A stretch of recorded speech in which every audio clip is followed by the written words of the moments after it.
Alright, fellers. After what feels like many, many months without no reaction video, Decino returns and drops this. Doom stair builders are hilariously broken, so I've heard.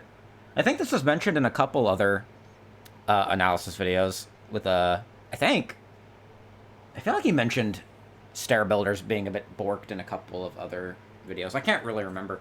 Either way, Decino has given me consent to make this video. If you've not seen the original, turn this off now and go to his channel. Go give him the first view. The man deserves it. The man has a kid. I don't know if you know that. The man has a kid now. And come back and we'll watch this together. But anyway, while we watch this, I'll be having some mini chocolate donuts and a caffeine-free Diet Coke because I am the epitome of health. And we shall begin. That's Phobos Anomaly.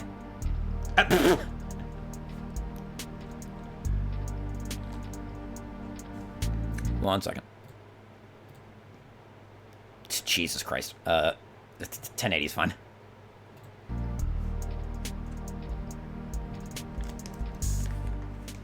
Whoa. Look at that. From a flat floor to stairs, built step by step.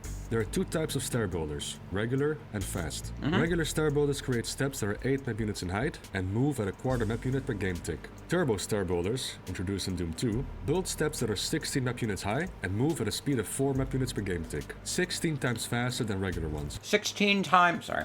Two variants exist for each type of stair builder, one activated by a walkover trigger and the other through a switch. Stair builders appear somewhat frequently throughout the base games. Let's take a look. Only somewhat. In E1, they first appear in E103 near the regular exit. In E1M8, there's a large stair builder that leads to the death exit. It's a cool set piece, really building up the tension as to where the heck Doom guy could be heading. And it just confused the fuck out of me the first time I stepped through it.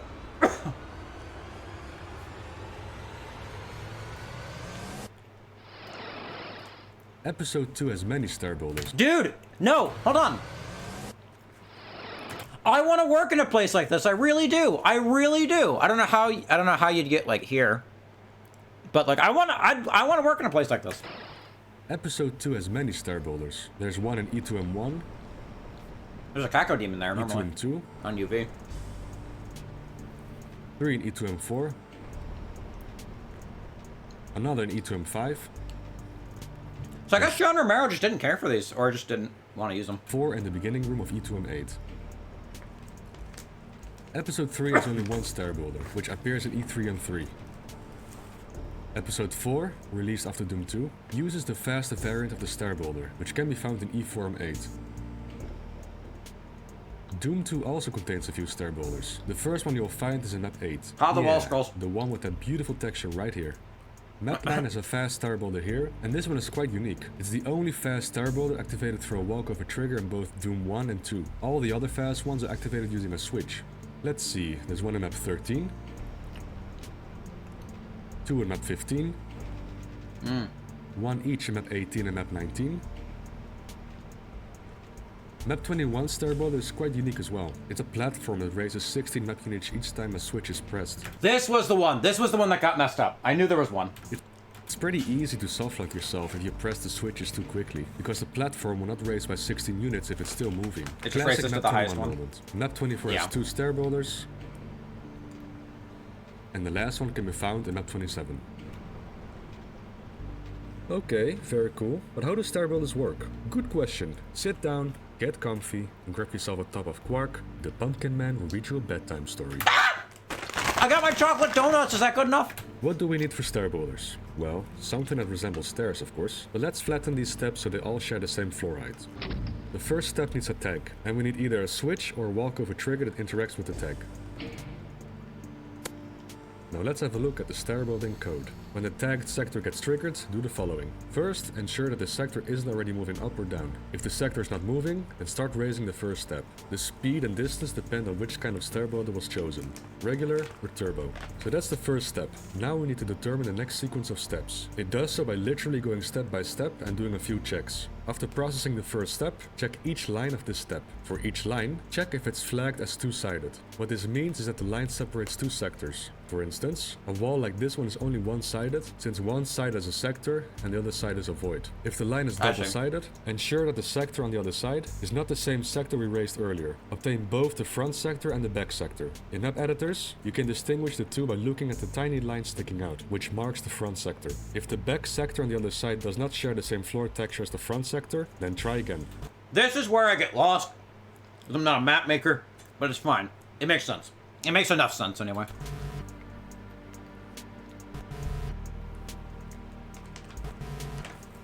This time the back sector's floor texture matches the front sector's. This height variable sets the destination height for each step. For each step in these stairs, add the step size so the next step ends up higher than the one before. It's actually a bit peculiar that the addition is done here, because there's still one check left that may cause the stair boulder to malfunction. We'll talk about that later. The last check we do is to see if the back sector is not moving. If it's not, then start raising the step sector to its new floor height destination. Repeat all of this until no more sectors can be found. And that's how stair boulders work. All of these step height calculations are processed in a single game tick the moment you trigger it. You can trigger subsequent stair boulders on the stairs that were just built, as long as the step sectors are done moving. The steps were raised by either 8 or 16 units, depending on the type of stair boulder you've triggered. Something you may have noticed is that it doesn't actually matter what height your steps start at. In most maps that utilize stair boulders, they all start off flat, but it's not actually required. You could have an abomination like this here, and the stair boulder will still make it neatly. The first step matters, as it will be used for the base height. If your first step is lower than the rest of the steps, the following steps will attempt to move up to a floor height lower than what it currently is. The steps will instantly move down to the destination height, so you could create instant stairs out of thin air. You can use this trick as an alternative method. Also, I'm done eating the donuts. They're starting to kind of hurt my heart a little bit. Anyway. Destination height, so you could create instant stairs out of thin air. You can use this trick as an alternative method to create instantly lowering floors. Add an out-of-bounds sector and stitch a joint sector onto it, and boom, down it goes. It's also worth mentioning that your stairs don't have to resemble a typical rectangular design. You can use any form you want, really, like the spiral staircase in TNT map 30. Yeah, let's talk about this one, because it actually does some strange things behind the scenes. And it also breaks as well, doesn't it, if I remember right? I wonder if there's any other maps aside from... like, hold on, back up for a second. I wonder if there's any maps that use this trick, like any popular WOD maps. To join sector onto it, and boom, down it goes. I feel like I've seen it before, but I can't think off the top of my head. Anyway. This one, because it actually does some strange things behind the scenes. This stair boulder is a regular variant that builds steps of 24 units high. As mentioned earlier, no such stair boulder exists. It's either a regular one that builds 8 unit high steps, or a fast version with steps of 16 units high. How did they do it? If we take a look out of bounds, we can find the actual stair boulder. Here, every few steps, a sector is joined with the sector of the spiral staircase. Yeah, and let me guess. So it's, yeah, so these sectors are these here, I'm guessing, is how they did that. Because, like, the WOD that, 10 sectors, they can, you can have different sectors occupy the same, I don't know how to explain it. You can have the same sector be in multiple places, and whatever changes happen to that sector happen, to all the... I can't explain it, I'm not a map maker, but it makes sense in my head, I just can't vocalize it. Terms, some of the out-of-bounds steps are linked with the spiral staircase steps. Yeah. So, one step raises here, but not in the spiral staircase. Makes sense, right? Here's a test for you. Notice anything unusual? Something that doesn't make sense? One of those is really fast. If you notice that the third step and beyond only have a 1-step gap between the synchronized steps, then congratulations, you're very sharp. Having only one step between the synchronized steps would mean each step would raise by 16 units instead of 24. But it doesn't. It still raises each step by 24 units. How is that possible? Remember the code we just showed? It tries to find the next sector to raise by going from the lowest line ID to the highest. Let's see how the lines are constructed in TNT map 30 spiral staircase builder. Let's start with the first tagged step, which always raises by 8 units. The floor's base height for the stairs in this map is minus 128, but for the sake of readability, let's assume it's 0. This step is not synchronized and thus only contains these 4 lines. The line with the lowest ID is this one with ID 1950. Then it goes counterclockwise to 1951, then to 1952. This line is double-sided and meets the criteria to raise this back sector as the next step. The next step does the same thing and raises by 16 units. Boink. The third step rises by 24 units and is synchronized with the spiral staircase. The fourth step goes to 32 units. The fifth to 40, And the sixth one, which is synchronized, goes to 48. As you can see, we now have a spiral staircase with 2 steps, each having a height of 24 map units. Now the interesting steps start. Remember we said something about stair builders malfunctioning? Yeah, this addition kind of fricks everything up. And I think Team TNT realized that for 2 reasons. I believe the out-of-bounds stair builder initially looked like this, but they noticed it was not working properly, so they deleted lines onto it did. You can still see the lingering vertices right over here. The second reason... Yeah, it's just I could see truth to that. Just, it's not working. They did some stuff. Oh my god, it magically works. Okay, don't touch it.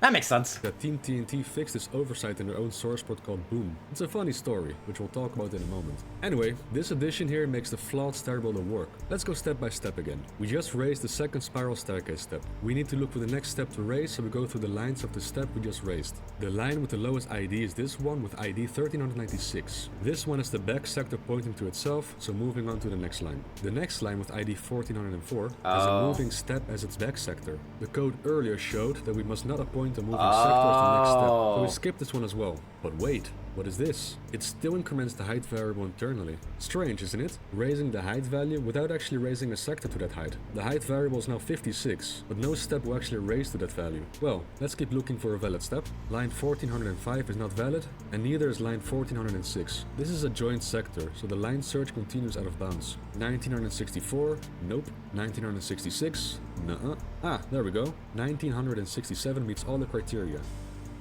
So raise the next step to height 64. See what happened? This addition should have been done after actually finding a valid sector to raise, but for some reason Doom does the addition before checking if the next step isn't already moving. This is where Team TNT's own source port comes into the picture. Meet Boom, a source port made by Team TNT with awesome features still used to this day. And it also comes with a lot of bug fixes. One of these bug fixes was moving the step's height addition to after passing the moving sector check. In a hilarious sense of irony, they broke their own map with this fix, and possibly other maps as well that rely on this weird Yeah, see, because now they're all... Only the first 2 steps raised by 24 units each, whereas the rest were only raised by 16. You can kiss that red skull key goodbye. You've got 2 options. Cheat to obtain the key, or switch to a source port that retains Doom's broken rules. Oh yeah! If you're curious how to get this to work on both Vanilla Doom and Boom, all Team TNT had to do was build the out-of-bounds stair builder with line IDs lower than the spiral staircase line IDs, and restoring the missing lines. This way, the line iterator doesn't encounter back sectors that are already moving. So pretty broken, huh? Well, guess what? It gets worse. Much worse. Oh yeah. Refill the top of Quark, because we're going down the rabbit hole. I don't want to eat more donuts. They hurt my arteries. Only when they only hurt whenever I eat like a bunch and I don't chew them all the way. Oh. I'm a grown man. Every time a step is told to move, a moving floor thinker is created. A moving floor contains the following data. This is the thinker that runs the moving floor's logic every game tick. Type tells the moving floor what kind of logic to run. Do we lower to the lowest adjacent floor or the highest? Do we change the floor texture when we reach the destination? Ooh. Yeah. Stuff like that. Crush is an obvious one. If set to true, then damage entities when the moving floor is pressing them against the ceiling. There is a special little staircase in Memento Mori 1 map 12 that does that to you. It's one of them fast stairs that crushes you. I remember getting got by that. Sector points to the sector it's moving. Direction is up or down, with values 1 and -1 respectively. Why not? Why not 0? Why not 0? Interesting. New special tells the sector which special to transfer. For example, a sector can have the damaging floor special set, which can be overridden with the new special by raising the floor. E1M3 does this when you raise the toxic pit's floor. It stops damaging you when you press the switch. It can also erase secrets. I remember that from the secrets video. Texture indicates which texture to change to. Again, using E1M3's toxic pit as an example, it goes from the slime texture to the texture of the adjacent floor. Floor destination height is self-explanatory. At what height will the floor stop moving? And speed is easy too. How many map units does this floor travel per game tick? Let's look at the stair builder code again. Here you can see the moving floor is created. It gets assigned a thinker, a direction, its sector data, speed, and floor height destination. And that's it. So what about these 4 variables then? Oh, we're entering dangerous territory here. Ooh. What happens in C when variables are not initialized? It reads whatever data is available in memory at that moment, which is better known as garbage data. It Pokemons Seemingly it! Completely It Gen 1 Pokemons it! arbitrary or random values will be used for these 4 variables. Is that bad? Let's have a look. It can the be. one that will consistently break is the crush value. Anything but the value false, or 0 in this context, will crush you. Stair boulders are not meant to crush you, but most of the time, they will. Memento Mori. This is the only case in Doom where entities can still move while getting crushed, because the sector type isn't programmed to squish you into the ceiling. A rare sight indeed, and definitely not intended by id Software. If you're lucky, your crush variable can read garbage data with value 0. Ooh, so it just won't hurt you. The crush value is stored as a 4-byte value, so logically you'd say that it's a 1 in 4.3 billion chance a Jesus Stair builder Christ. will not crush you. That But when sounds right. garbage data is involved, that is debatable. It all depends on what you did with your computer, really. Maybe you ran a program earlier that cleared a large chunk of your memory to value 0, and now Doom is using up that memory. Lots of zeros that the crush variable can potentially read. No, we're not going to give any odds to these occurrences, especially since we can somewhat predictably manipulate Doom's memory usage. But we'll talk about Yeah, I was observing that. It's if you can RNG manipulate it depending on what you do, but it's so hard to do.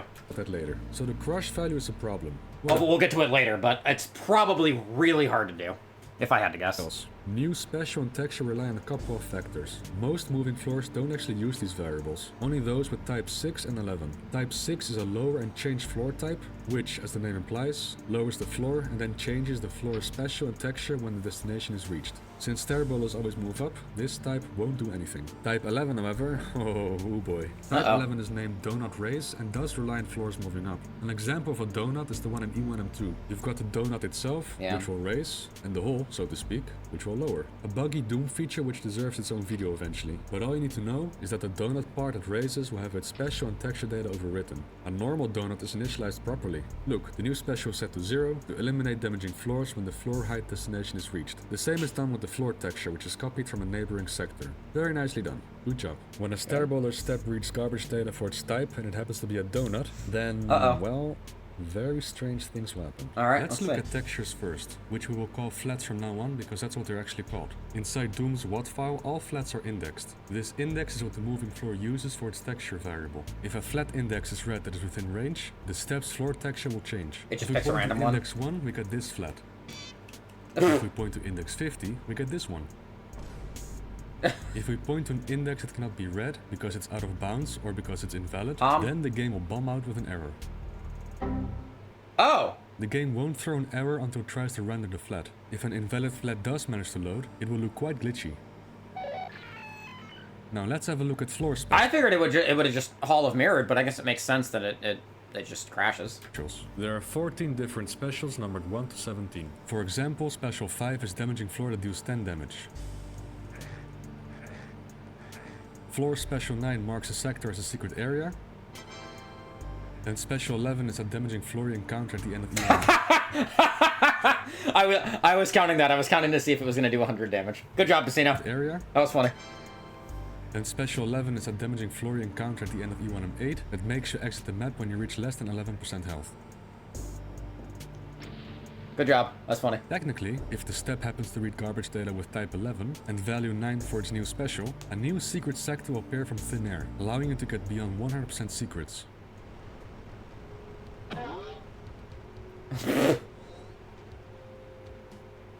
Oh my god. I'm thinking about this. I'm thinking about the applications of this. There's no way there's like actual applications of this. Okay, so I also want to say I already forgot how you can get it to read garbage data. I already forgot that, but if there's some way to to get it to do that, then you could TAS 100% secrets run of Sever the Wicked. You could TAS 100% secrets run of Sever the Wicked. Oh my god.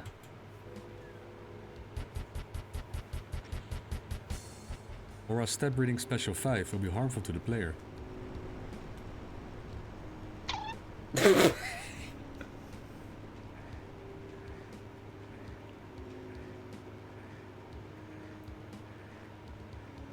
Perhaps the most interesting special is 11. If this one is created, It's a it could death exit. potentially break a bunch of speedrunning records, because this sector is now turned into an exit. Yeah. Well, maybe real-time speedruns, since a bug like this is not demo compatible whatsoever and not competitively viable. Either Oh, yeah, I guess. way, it is very interesting. Doom has a strange Yeah, I guess I forgot demos exist. Damn it, dude! failsafe if the sector you step on has an invalid special. If the special is out of its usual range, the game bombs out with an arbitrary error. Yeah. Unknown special, followed by the special garbage value. Each step created by the stair builder will read its own chunk of garbage data, so the larger the staircase, the more likely a step may bug out. Although even with large stair builders like the one at the end of E1M8, this bug is still extremely rare, and I'm sure 99.9% of Doom players have never had this bug happen. You can kind of increase the odds, however, if you know how Doom's memory works. Get your quark refill, we're going even deeper. Oh, man. Dude, I wish my memory wasn't so terrible because I forgot how you... Oh, god damn it. Let me see if I can just... Let me see if I can refresh my brain here. Hold on. Let me see this. Sorry, hold on. Nation. And that's it. So what about these 4 variables then? Sorry. Initialized. It reads whatever... Dangerous territory here. What happens in C when variables are not initialized? It reads whatever data is available in memory. Oh, it's just when when it's not initialized. Okay, I see. So then how do you get it to not initialize? That's the question. Here we mentioned something about manipulating Doom's memory. Before we try to do that, let's have a look at the basics of how Doom makes use of RAM. The first thing Doom does when it boots up is allocate a chunk of memory for itself. This is either 4 megabytes or 8 megabytes, depending on your computer specs. But this varies per source port as well. Doom will then use its custom memory allocator to reserve blocks of memory for stuff like graphics, music, entities, level data, and more. Let's visualize this in a simple way. You start Doom and 8 megabytes of memory is allocated for use. The game loads in data like music, graphics for the menu and title screen, and more. A pointer called the rover moves forward to the next available chunk of free memory.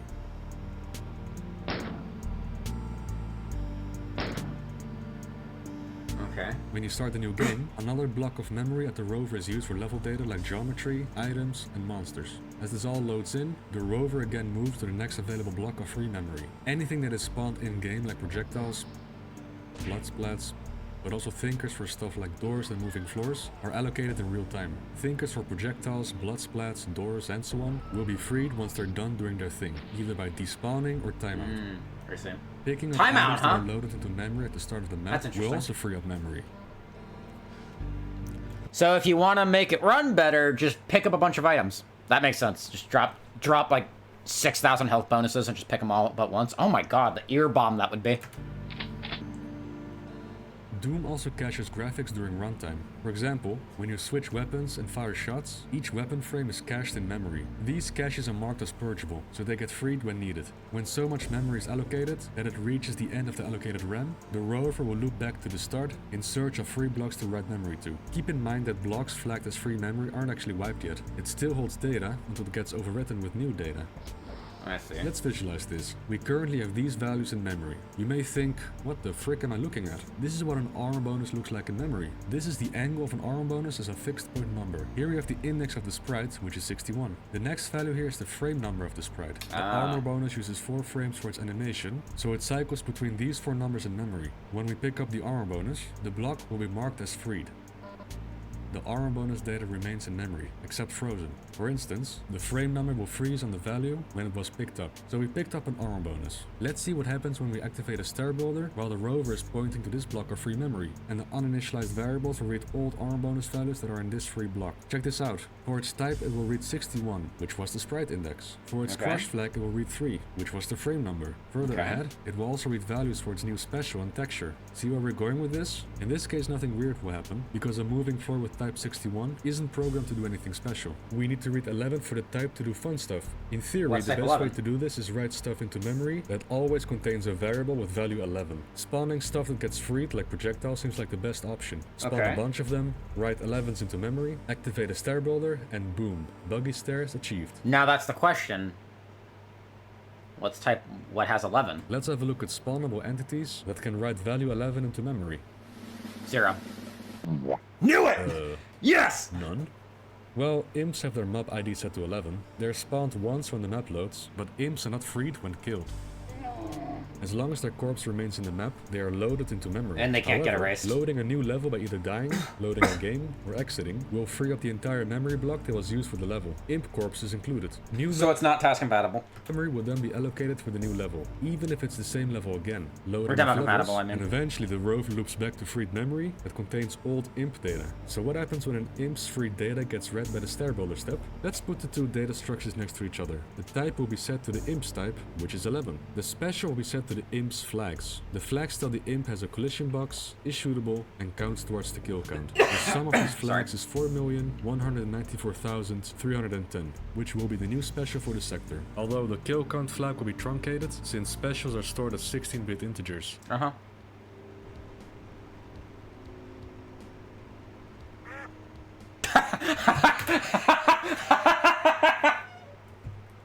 The fucking SpongeBob sound effect. I need that back, I'm sorry. That was funny.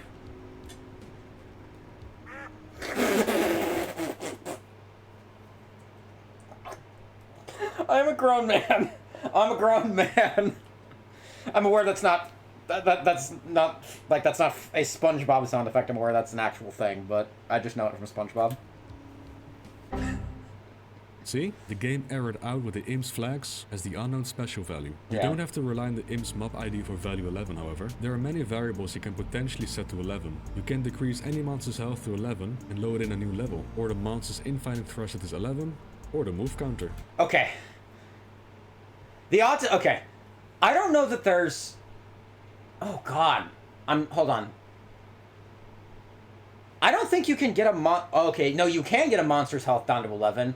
You just need to have... You would need a zombie man to be... 119 map units away from a barrel when it explodes. You would need... Pretty much anything like that, really. So let's say the Threshold, you're not getting. Move count, you're not getting. Stair step type is set to 11 by reading a freed monster's health. Then the reaction time will determine the special, and the infighting threshold the texture. Stuff like cached graphics that were purged may also contain 11s. In shareware Doom and older versions, before version 1.666, the donut type was not 11, but 10. The turbo race floor type was inserted here in version 1.666 for Doom 2, which bumped the donut type to 11. So what entities use value 10 in older Doom versions? Oh, would you look at that? Imp fireballs do. Entities that we can actually spawn and despawn. That will write a lot of 10s into memory while you play, increasing the odds. This may make buggy stair boulders more common in those versions. Anyway, we mentioned memory manipulation a couple of times. How would that work? Well, without tools, it would be nearly impossible to do. But if you keep track of how many bytes of memory you're allocating with each level you load, each weapon you cache, the amount of projectiles, items, and thinkers that are freed, you could in theory consistently access old data from a previous level to create buggy stair boulders. Good luck with that, though. It's easier in something like Pokemon because that's tile-based, and it's not, you know, an FPS with free movement. So it's easier to manipulate RNG in that sort of style, but in this, because it's much more complex than that, it's near impossible to do without tools. There are plenty of levels with large consecutive blocks of memory containing imps. You can make the rover move by loading in new levels, or by spawning puffs of smoke and caching graphics. Keep doing this until the rover lands on the block of imps, and your stair builder will bug out consistently. Of course, this is not 100% demo compatible, because the user can screw up memory by loading in extra cache data, such as menu graphics and the help screen. But it will still be cool to see a proof of concept tool-assisted run of this. How quickly the rover loops back to freed blocks of memory depends on how much RAM Doom has allocated. If you've got less memory to work with, the rover will loop back to freed blocks of memory much more often. You know which Doom versions had sucky RAM? Console ports. Let's go through a few of them and check if they also have buggy stair boulders. So you'd have to intentionally have bad hardware to be able to make the most efficient use of this. This is interesting. Oh my god. Let's start with Doom for the Atari Jaguar, which is limited to a whopping 2 megabytes of RAM. Oh, hell yeah. The bug is present here as well. The source code for Atari Jaguar Doom can be found online, and the Stair builder code is more or less copy-pasted, uninitialized variables included. Up next we're checking out Doom for the Sega 32X. This port, with its spectacular music, is limited to 512 kilobytes of RAM. Oh my god. That's a lot of rover loopbacks. This port used Jaguar Doom as its base, so the Stair builder bug appears. Yep. Invalid flats look glitchy. Is that actually... Did it actually just straight up do that? That's hilarious. Doom for the 3DO uses 2 megabytes of RAM. The game logic code is mostly taken from Jaguar Doom, which includes the Stair builder bug. Interestingly, the unknown special error is not present. Invalid flats look glitchy as well. The PS1 port of Doom uses 3 megabytes of RAM and suffers the Jaguar Doom curse. Buggy Stair builders can happen here as well. Yep. Trying to render an invalid flat creates some wicked VRAM artifacts. Ooh. Not sure if this is related to the emulator or if this also happens on real hardware. I wonder if this works in PSY Doom as well. I'm intrigued by that. I'm not going to try it, but I'm intrigued. Doom for the Sega Saturn has access to 2 megabytes of RAM. It's a port of PS1 Doom, so say hello to buggy Stair builders. Although, just like 3DO Doom, there's no unknown special error message. Invalid flats appear glitchy, but not as cool as on the PS1. Doom for the Super Nintendo is a special case. The engine for this port is written from scratch and, to my knowledge, implemented flawless Stair builders. Moving on to Doom for the Game Boy Advance. For a handheld, 256 kilobytes of memory isn't too surprising. I'm aware you're not meant to see this on, 1920 by 1080. You're meant to see this on, 96 by 5, but... It's impressive that Doom runs this well at all. Anyway, it uses Jaguar Doom code. Buggy Stair builders say hello. No unknown special error message though. Invalid flats look funky, but won't crash the game. Doom 2 for the GBA uses a completely different engine. I don't think the buggy Stair builder is present here, as the memory and the level data structure is likely not the same as the original Dooms. I couldn't trigger the bug at least. Doom 64 has Stair builders, but the donut functionality is completely removed, so there's no way to change your raising floor special and texture. What about more modern official Doom ports? We've got the... BFG Edition port. What's for what? No, the BFG Edition port's awesome!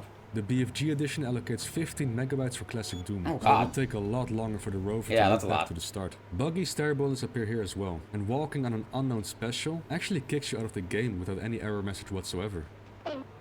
That's hilarious. Well, because these are ports of what was supposed to be the Xbox 360 versions of the game, so it's probably... It probably just dashboards you immediately if you do it on Xbox. An invalid flat straight up crashes the game.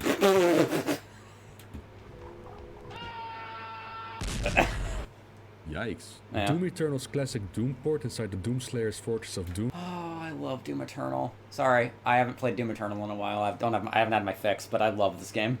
is based on the BFG Edition port and also contains buggy Stair builders. What happens here? Stepping onto an unknown special causes the in-game PC to reboot the classic Doom game. Interesting. Trying to render an invalid flat causes Doom Eternal to freeze up and freaking die.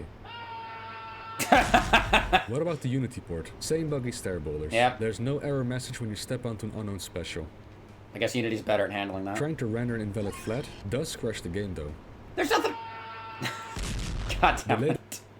There's nothing wrong with the green pluses. This Doom plus Doom 2 port actually fixed this bug. Whoa. The steps type is no longer left uninitialized and is always set to 0. This bug isn't only limited to Doom. Since it's a Doom engine thing, games like Strife are also affected. Raising stair builders are quite rare in Strife. A newer variant where stairs are lowered are used more often instead. Because the direction in this case is set to -1, the donut type does nothing, as it only changes its special and floor texture when the direction is 1. Instead, the type has to read garbage data 6, which corresponds with lower and change. Yeah. What about Heretic? Surprisingly, Yay! it doesn't leave the floor type uninitialized. A new step building type was added for that game. No garbage data for you. And Hexen? Hexen lacks the donut raise and lower and change functionalities altogether. So while the stair builders do read garbage data, they'll never do anything weird with their specials or floor textures. Interesting, okay. As you can see, Doom stair builders are fascinating in their workings, but it also shows how dangerous a few uninitialized values can be. Then again, this bug is super rare and only really happens on obsolete Doom ports and the aforementioned console ports. Nowadays, most Obsolete. Source ports initialize the stair builder variables, so they never get to read garbage data at all. Even Chocolate Doom, one of the most accurate and purest ports out there, does this. Chocolate Strife doesn't, however, so as of making this video, you may still encounter buggy stair builders in that port. Have you ever encountered this elusive bug? No, I've not actually. Okay, I guess I just misunderstood that detail. That happens a lot with me. I guess they're just by default uninitialized, so that's what causes that. Okay. Interesting.